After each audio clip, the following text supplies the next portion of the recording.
और वह कौन सा जय काम श्री है राधे जो कृष्ण मेरे प्यारे पतिव्रता मित्रों, महिला आइए को सुनते हैं अपने समय से जीवन पहले में कभी विधवा नहीं होने करने का चाहिए, रहस्य। जिसकी वजह से ध्यानपूर्वक पूरा महिलाएं वीडियो समय को से सुनिए। पहले ही जो विधवा हो वीडियो में जाती नए हैं? हैं वो चैनल को जानेंगे एक सब्सक्राइब, कथा के वीडियो को माध्यम लाइक, से। कमेंट दोस्तों, में एक बार माता राधे राधे पार्वती जरूर भगवान लिखिए। शिव से पूछती हैं कि हे प्रभु, स्त्री समय से पहले विधवा क्यों हो जाती है? तो भगवान शिव कहते हैं, आज अचानक से तुम मुझसे यह प्रश्न क्यों पूछ रही हो?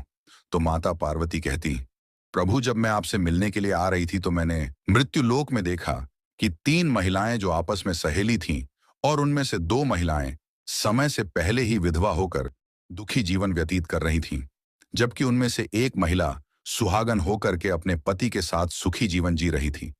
यह बात मेरी समझ में नहीं आई कि एक महिला पति के साथ सुखी जीवन व्यतीत कर रही है और वहीं 2 महिला विधवा होकर दुखी जीवन जी रही हैं। और इसे देखकर मेरे मन में 3 प्रश्न उठने लगे।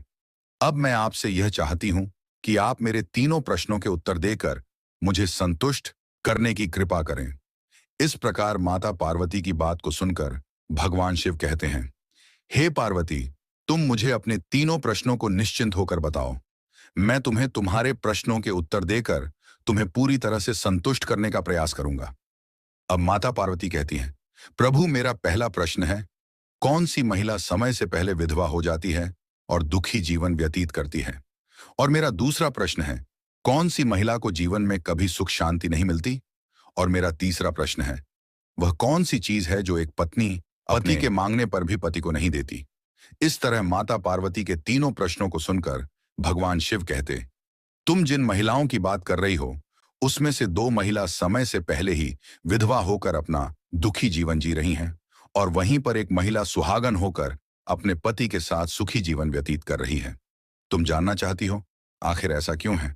तो मैं तुम्हें एक छोटी सी कहानी सुनाता हूं और इस कहानी को बहुत ही ध्यान से सुनना, क्योंकि आधी अधूरी कहानी सुनने वालों को आधा अधूरा ही ज्ञान प्राप्त होता है, जो जीवन में कभी काम नहीं आता। और यदि तुमने ध्यान से सुना तो तुम्हारे तीनों प्रश्नों के उत्तर इसी छोटी सी कहानी को सुनकर तुम्हें मिल जाएंगे और तुम्हें संतुष्टि प्राप्त होगी। फिर माता पार्वती कहती हैं, प्रभु, आप कहानी शुरू करो। मैं कहानी को पूरे मन से सुनूंगी और जब तक आप कहानी सुनाएंगे तब तक मेरा मन किसी दूसरे स्थान पर नहीं जाएगा और मैं आज अपने तीनों प्रश्नों का उत्तर जानकर ही रहूंगी। माता पार्वती की यह बात सुनकर भगवान शिव कहते हैं, हे पार्वती, सबसे पहले मैं तुम्हें उस महिला की कहानी सुनाता हूं जो सुहागन बनकर सुखी जीवन जी रही है। और जिस सुहागन महिला की तुम बात कर रही हो वह महिला और कोई नहीं बल्कि एक राजा के नौकर की पत्नी है। और वह महिला जिस नौकर की पत्नी है उस नौकर को